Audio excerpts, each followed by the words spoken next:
1절부터 이제 4절까지 아브라함의 아내 사라가 아들을 낳았다 하는 내용입니다. 1절과 2절 그리고 4절에 아들을 낳게 된 이유가 나옵니다. 그리고 낳는 과정을 이렇게 집요하게 해서 말하는 것이 말씀대로라는 것입니다. 우리 1절 읽어봅시다. 시작. 여호와께서 말씀하신 대로 사라를 돌보셨고 여호와께서 말씀하신 대로 사라에게, 사라는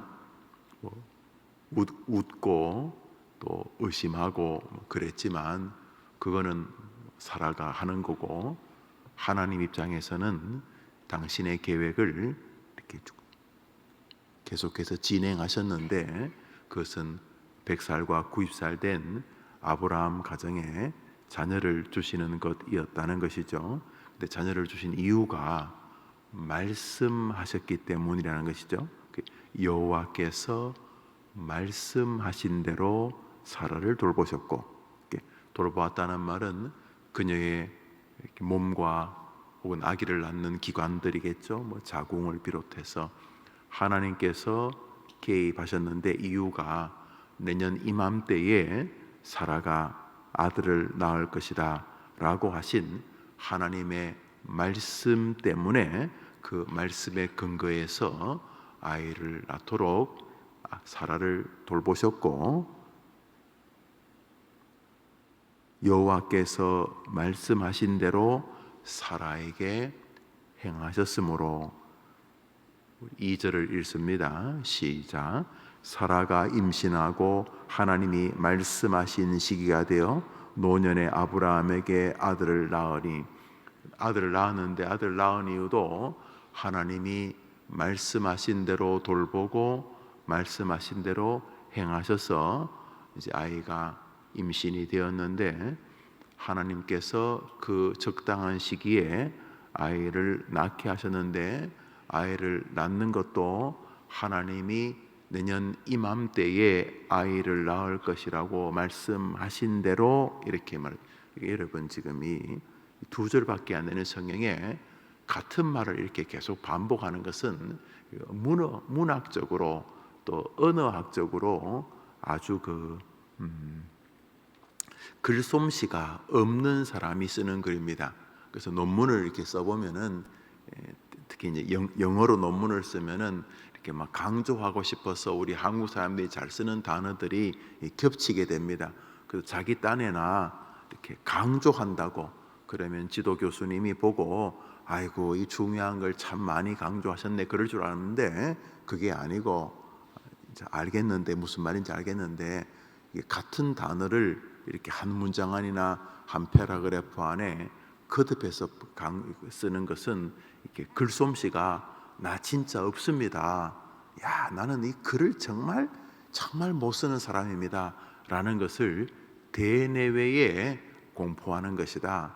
그러니까 강조하고 싶다면은 강조형 단어를 쓰고, 그래도 강조하고 싶다면은 같은 말이지만 다른 언어 어휘가 있지 않느냐, 다른 단어를 써서 강조해야 되지, 같은 말을 계속 반복하는 것은 의도야 이해가 되지만은 글솜씨는 무척 없는 것이다, 이렇게 말하죠. 우리나라에서도 논문을 쓸 때 그런다고 들었습니다. 그런데 오늘 이 저자는 하나님이시죠. 물론 모세를 통해 기록하시지만 하나님이시죠.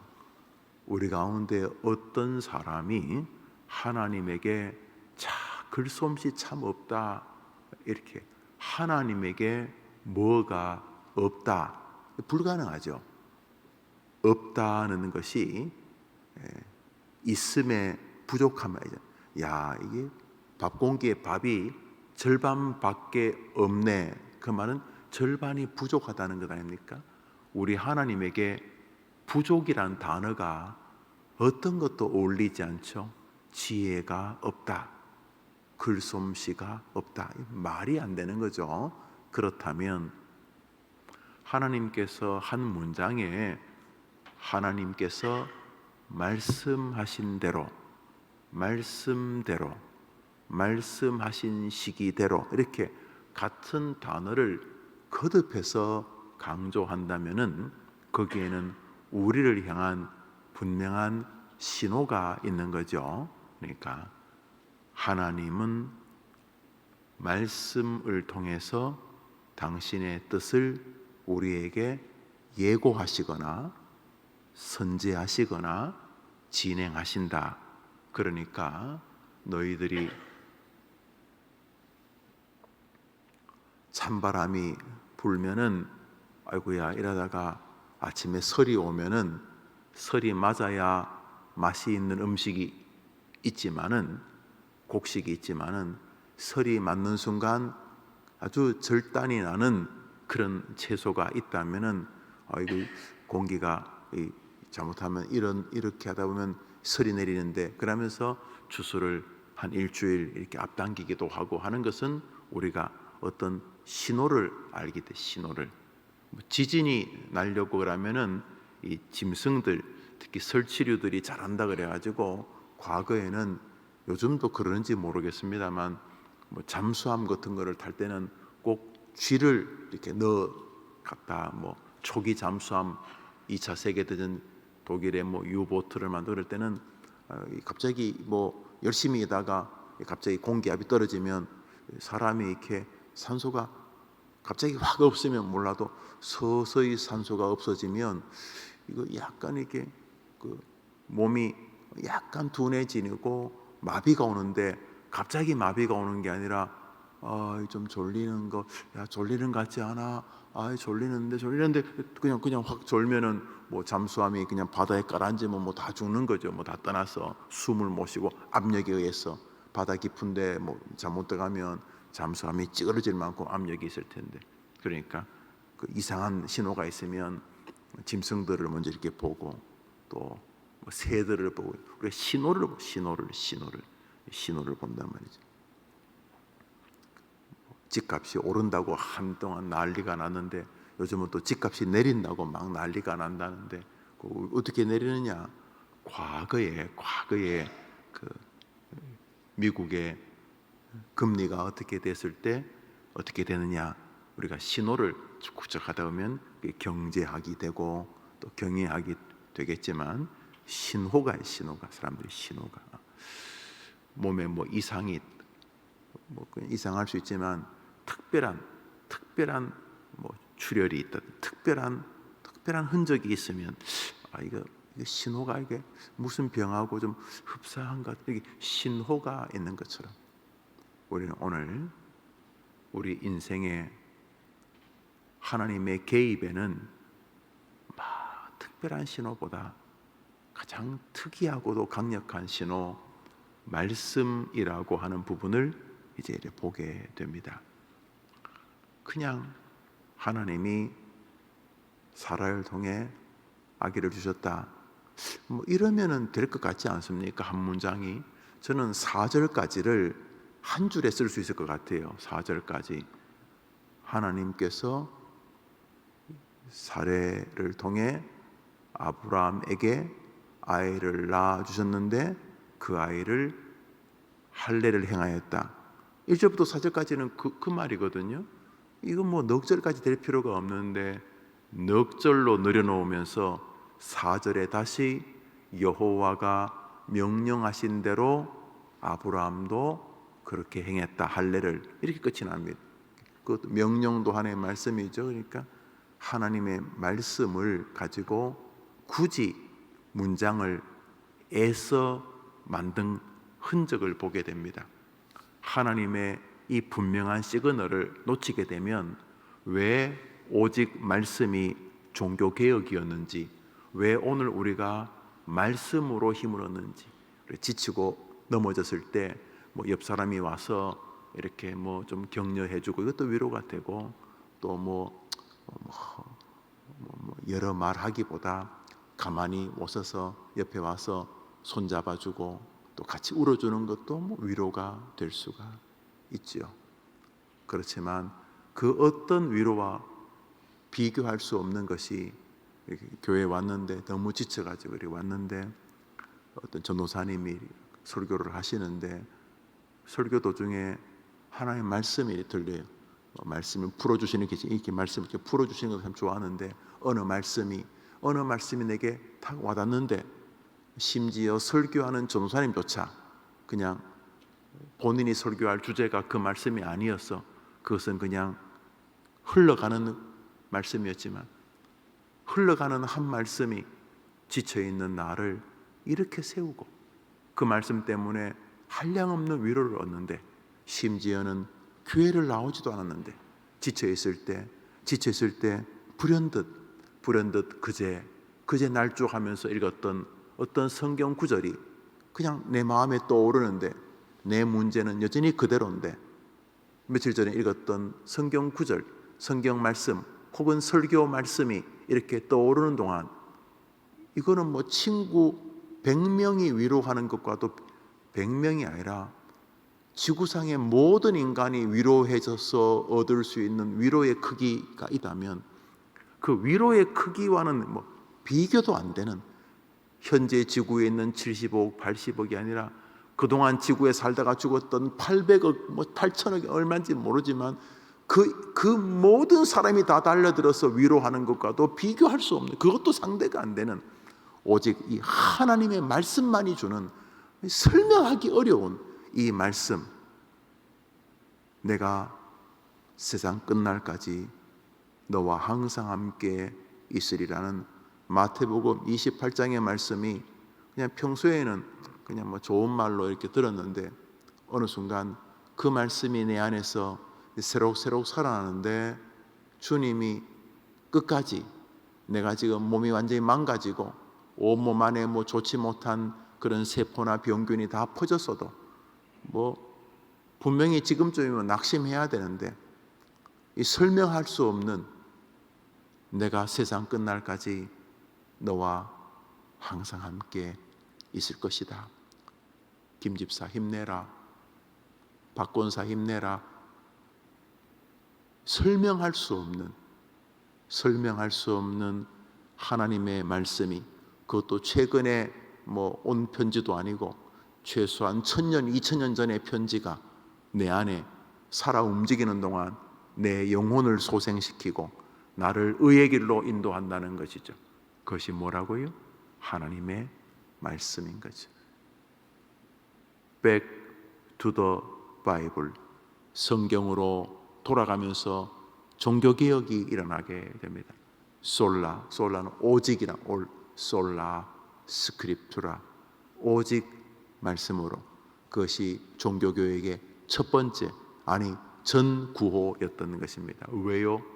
하나님은 말씀을 통하여서 우리를 지도하고 주님은 우리가 그 말씀을 따라서 살아가면서 얻는 행복을 주님이 기대하고 계시기 때문입니다.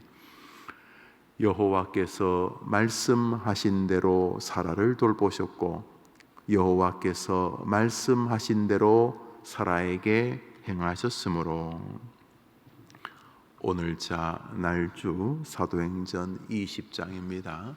오늘자 날주 사도행전 20장입니다. 오늘자 날주 사도행전 20장입니다.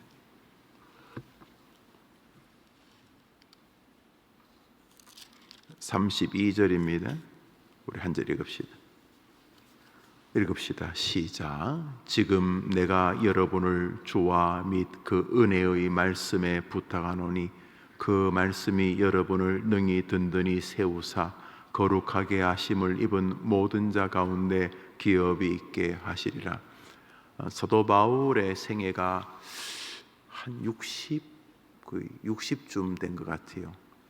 조금 적게 보면 50대 후반, 조금 많이 보면 60대 초반, 아마 그 즈음에 로마에서 이제 순교하신 듯 합니다. 전체적으로 볼 때. 근데 이제 바울이 원래 이름은 사울이죠.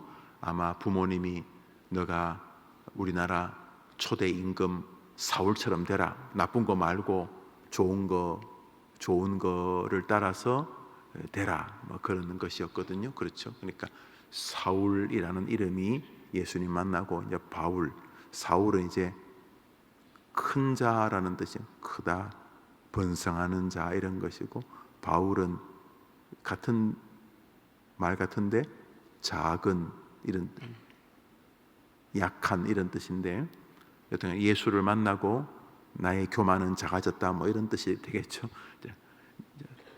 사울이 예수님을 이제 만나게 되죠. 다메섹 도상에서 주님을 만나게 됩니다. 근데 만나기 전에 이 사울은 지금은 서양에는 이렇게 좀 남아 있어요. 서양에는 명문 학교가 어떠냐 이래 볼 때 그 교수가 누구냐가 굉장히 중요합니다.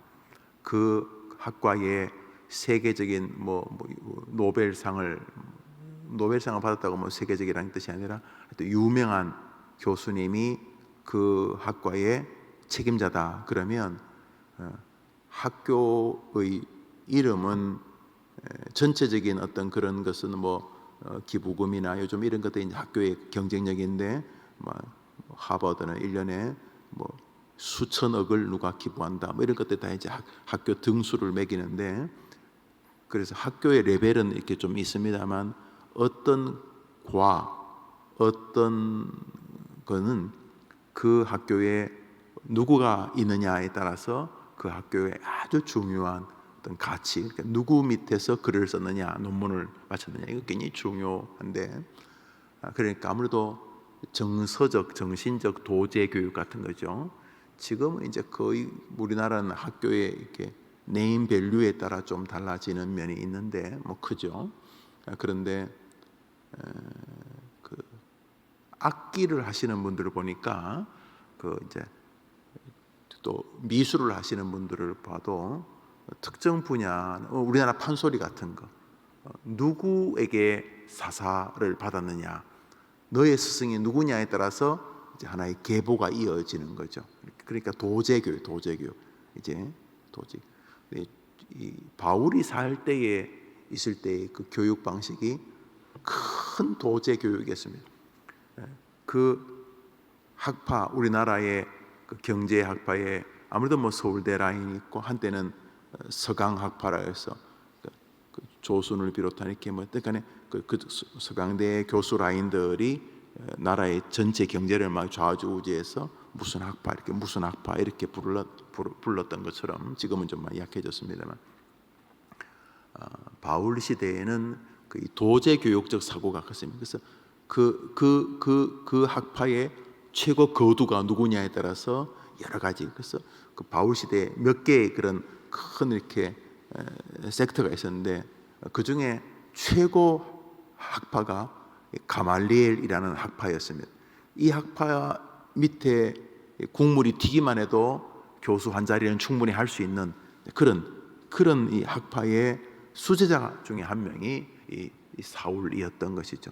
그러니까 이 사람은 히브리 정통 학파에다가 가문도 정통 유대인이고, 거기다가 도서관을 마음껏 이용할 수 있는 로마 시민이었기 때문에 이 사울은 그 시대의 최고의 인텔리였습니다. 최고의 스칼러를 가지고 있는 인물이었다고 봐야 되겠죠. 그 시대의 방법이 사고, 논리, 변호, 웅변 이런 것들을 포함하고 있었죠. 근데 이 바울이 그렇게 공부를 끝낼 때가 아마 30 근방 혹은 20대 후반이었던 것으로 보입니다. 지금 이렇게 스데반 집사님을 죽이고 또 예루살렘에 기독교인들이 모여 있다는 걸 알고 잡으러 갈 때 나이가 한 30 전후로 보입니다. 그러니까 사도 바울이 예수님을 영접하게 되는 것이 30 전후고 순교한 것이 60 전후라고 볼 때 거의 확실할 겁니다. 거의 이스라엘의 그 학제를 봐도 거의 그렇게 보일 겁니다. 그러면 사도 바울이 예수님을 믿은 시간은 30년 전후입니다. 5, 6년, 34, 5년 하여튼 그 30년 전후가 이 바울이 예수님을 믿은 시간입니다. 30년 전후 가운데 거의 27, 8년을 이렇게 전 세계를 다니며 선교를 해요. 그 시대의 전 세계라는 것은 이제 예루살렘을 중심으로 극동까지는 아니어도 아시아 일부, 터키, 아프리카까지를 포함하니까 그 시대에 거의 교통수단이 배 아니면 걷는 것이었을 것으로, 바울이 뭐 말을 타고 다녔던 기록도 많아 보이지 않고, 또 뭐 말이라는 게 굉장히 고가였다고 합니다. 또 말은 대부분 전쟁에 징집되었기 때문에 뭐 노새나 나귀 정도는 타고 다니는지 모르지만 그 나귀를 타고 뭐 전도하기는 어려웠을 거예요. 주로 배를 타거나 걸으시면서, 그러니까 30년 동안 지구를 그 당시 생각에 지구를 3바퀴나 다녔으니까 뭐 한 지역에 빨리 이렇게 오래 머물러도 한 달, 뭐 석 달 정도. 그런데 바울의 생에 가장 오래 머물렀던 지역이 에베소입니다. 에베소. 고린도에 한 1년 6개월 머물렀는데 에베소는 약 3년 가까이 머무르면, 뭐 1년 반 사귀었다고 3년 사귄 것보다 더 사이가 깊다 이래 볼 수는 꼭 없지만, 그래도 사람이 자주 보면 정들잖아요. 바울이 에베소의 교회를 개척하면서, 에베소가 지금 터키입니다. 터키. 에베소, 버가모, 두아디라, 사데, 라오디기아, 빌라델피아, 라오디기아, 또 뭐 있지? 사데, 일곱 개, 이렇게 7개 교회가 다 터키예요. 터키. 터키에 있는 에베소 교회에서 가장 오래 머물렀습니다. 그리고 이제 떠나오면서 이제 디모데 일행들에게 맡기고 자기는 또 이제 사역하러 가고 이렇게 하다가 이제 이 에베소 교회를 지나면서 예루살렘으로 이제 올라가게 되는데, 이제 첫 번째 개척한 다음에 에베소 교회에서 자기들이 세웠던 교회 지도자들, 이런 그룹들을 이렇게 만나서 교제하는데, 그때 예루살렘에서 이제 예수 믿는 사람을 잡는 그런 뭐 계엄령 같은 게 내려져 있었습니다. 그래서 사람들이 스님 이번에 좀 가지 마세요 그랬는데, 바울이 여러분, 제가 여러 해 전에 이 에베소 교회를 개척했는데 선교를 하면서 들려오는 소식이 참 좋습니다. 교회가 이렇게 평안하게 번성하고 있다는 건 너무 좋습니다. 이렇게 뭐 그러고 있는데, 어떤 사람이 또 바울이 이번에 가면 죽을지도 모른다, 내가 꿈에서 그런 느낌을 받았다, 뭐 이렇게 말하니까 분위기가 좀 슬픈 분위기가 돼서, 아유 뭐 작전상 후퇴도 있지 않습니까? 목사님 가지 마시죠. 근데 바울은 아니, 주님께서 나를 자꾸 예루살렘으로 부르시는데, 바울도 이번에 가면 순교할 것이라, 순교하지 않았습니다. 로마까지 갔으니까. 이번에 예루살렘 분위기가 안 좋아서 이번에 예루살렘 가면 본인이 순교할지 모르겠다, 본인도 그런 생각을 한 것 같아요. 그것이 이제 사도행전 20장 전후에 있습니다. 그러다 보니까 분위기가 좀 물론 뭐 다 기쁘긴 하지만은, 이제 이번에 헤어지면 이제 못 볼 것 같다는 생각을 드니까 그 참 아쉽잖아요. 또 서로 사랑하고 그러던 교회니까. 그러니까 바울을 이렇게 못내 아쉬워하는 분들에게, 또 바울도 이번에 이 성도들을 보면은 이제 더 이상 못 보겠구나 이런 마음도 가지고, 이런 상태에서 바울이 이제 위로의 말을 합니다. 여보게, 내가 가도 이 사람이 나보다 이 친구가 더 나아. 아이 나이 많은, 그 시대 60이면 꽤 나이가 많은 거였거든요. 제가 어릴 때도 60이면 꽤 적지 않은 나이였어요. 지금은 뭐 60이라고 회갑잔치 한다고 오라 그러면 막 욕하잖아요. 새파란 것이 어디 있까. 경로당 가도 자기가 78세인데 젊은 애가 그 커피 타라 그래가지고 늘 자기가 커피 탄다고 79세에 대한 어떤 권사님인가 그렇게 말하는 걸 들었는데, 그때 60살이면 꽤 2000년 전이면 꽤 많은 거죠. 바울이 내가 가면은 여기 젊은 목사가 더 잘할 거야. 요즘 젊은 거 좋아하잖아. 나 이제 갈게. 이런 분위기가 아니라 선생님 하면서 먼저 그러고 있는 상황에서 이제 바울이 덕담을 하는 것이죠. 진지한 덕담을 합니다.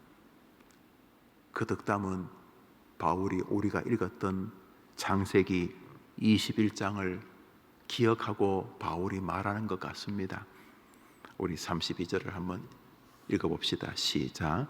지금 내가 여러분을 주와 및 그 은혜의 말씀에 이제 바울 사도에게 현존하시는 주님은 말씀이다 라고 하는 말씀에 대한 우리가 상상할 수 없을 만큼의 권위를 부여하고 있다는 것을 알 수가 있습니다.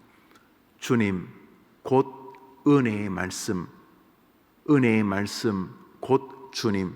그러니까 바울에게 주님과 가까이 한다는 말은 말씀과 가까이 한다는 뜻이거나, 주님과 가까이 한다는 것은 말씀을 읽고 듣고 준행한다는 뜻으로 인식되고 있는 것이 분명하고, 말씀을 주신 주님은 말씀으로 나와 함께한다, 이런 뜻이기도 한 것이죠. 내가 사랑하는 에베소 교회 성도 여러분들, 아마 여러분들 말대로 이번에 헤어지면 아마 하늘에서 만날 것 같습니다. 이렇게 말하고 있는 거죠. 여러분하고 저하고 이제 오늘 이 새벽 예배를 마치면은 이제 여러분하고 저가 더 이상 만나지 않는다고 생각을 해봅시다. 이제 오늘이 이제 저의 고별 설교라고 생각을 해봅시다. 근데 이제 고별 설교를 하고, 근데 지금 가는 곳이 그 지레밭 신방을 가는데 아마 지뢰를 밟을 가능성이 굉장히 높습니다. 그런데 거기 어떤 사역이 있어서 이제 가겠으면 뭐 이래다 칩시다. 그러면 아쉬움과 안타까움, 또 이런 마음들이 우리 안에 일부분 아니겠습니까? 저와 여러분 관계도 그렇습니다만, 바울과 에베소 관계는, 교인들 관계는 더 진지. 왜냐하면 그때는 예수 믿는 것 자체가 로마의 박해를 받는 것이기 때문에, 그 죽음의 동지들 아니면 죽음의 동지들, 목숨을 건 동지들. 자, 그 동지들하고 이제 헤어지면서 내가 여러분을 주님 곧 은혜의 말씀께 부탁하노니, 우리 한번 따라합시다. 그 말씀이 여러분을 능히 든든히 세우사 기업이 있게 하시리라. 그러니까 내가 여러분을 주와 그 은혜의 말씀께 부탁하노니 그 말씀이 너희를 능히 든든히 세우사 거룩히 하심을 입은 자들 가운데 기업이 있게 하신다.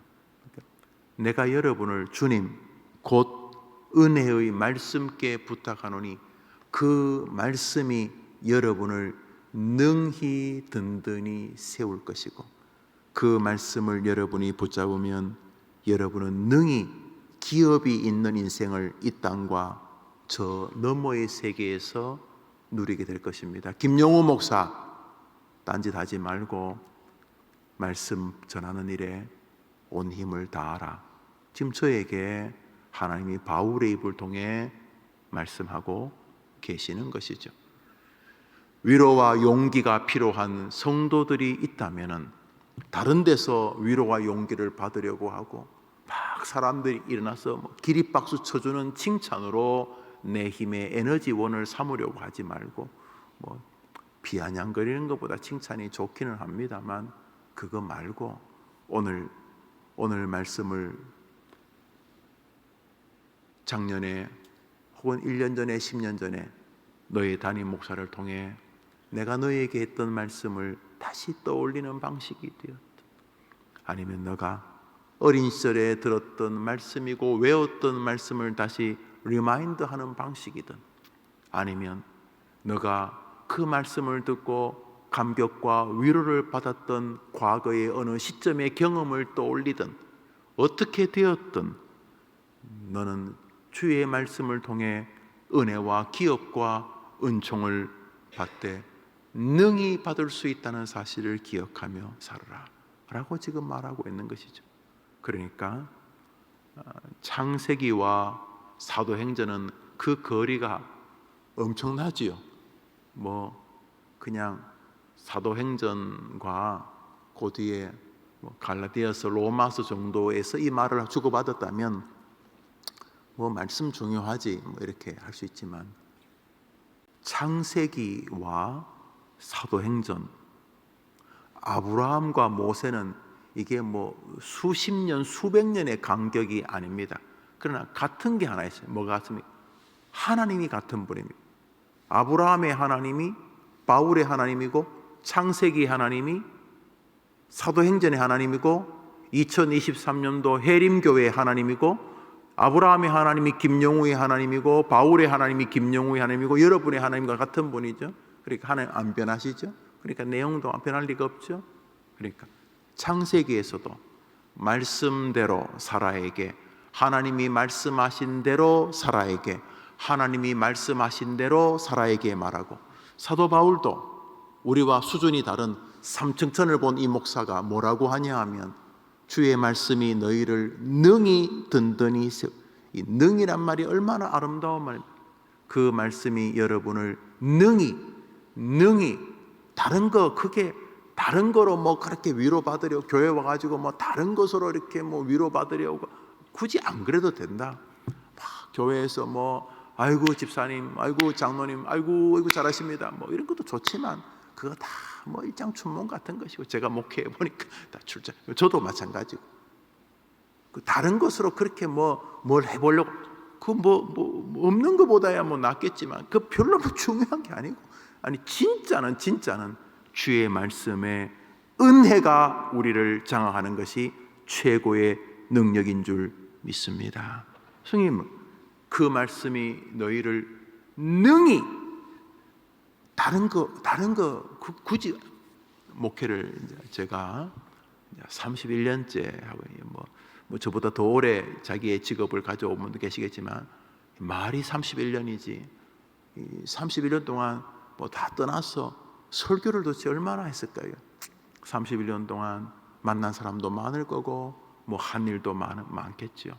31년 지금까지 하면서 그래도 목회를 하게 된 계기가 이렇게 말씀을 사랑했던 영국의 한 목사를 만나고 나서 제 인생에 뭐 책으로 만났지만 적지 않은 변화가 제게 있었는데, 목회 방식이 여러 가지가 있겠습니다만 저는 이 방식의 효능성에 조금 더 의심을 하지 않습니다. 오늘도 저를 든든하게 할 것은 말씀의 힘인 것이죠. 이렇게 성경을 이렇게 묵상하다가 말씀이 제 안을 붙잡을 때 그거의 무엇이 되었든지 간에 그 말씀은 오늘 저를 살아갈 능히 이루고낼 에너지가 되는 것이죠. 이것은 여러분에게도 마찬가지고, 여러분이 그렇게 사랑하는 여러분의 후손들에게도 변함없는 진리입니다. 자녀들에게 뭐 몇 가지로 격려를 할 수 있겠죠. 몇 가지로 또 심지어는 거기에 과도한 정신을 부여할 수 있겠죠. 사랑을 하기 때문에 자식을. 그렇지만 바울도 하나님도 우리에게 힘의 원천인 말씀 쪽으로 우리를 이렇게 몰아가시는데 못 느끼십니까? 하나님의 그 몰아가기, 우리 인생 이 7, 80년을 이렇게 몰아가시는 거 말입니다. 말씀 쪽으로. 혹여나 다른 시그널을 받으면서 목회할까 봐 이렇게 그쪽으로 이렇게 몰아가는 거. 그 말씀이 너희를 능히 든든히 세운다. 그러니까 바울이 설교에 자신의 가장 중요한 에너지를 쏟을 수밖에 없었을 것입니다. 뭐 다른 것도 안 한 건 아니, 신방도 하고 오늘도 저 보니까 아침에 신방도 있고 오후에도 또 무슨 신방 같은 만남들이 쭉 있던데 뭐 해야 되겠죠. 해야 되지만 머릿속에는 그 말씀이 너희를 능히 든든히 세운다는 이 정신을 목사가 놓쳐서는 안 되는 거죠. 죽는 날까지 놓쳐서는 안 되는 거죠.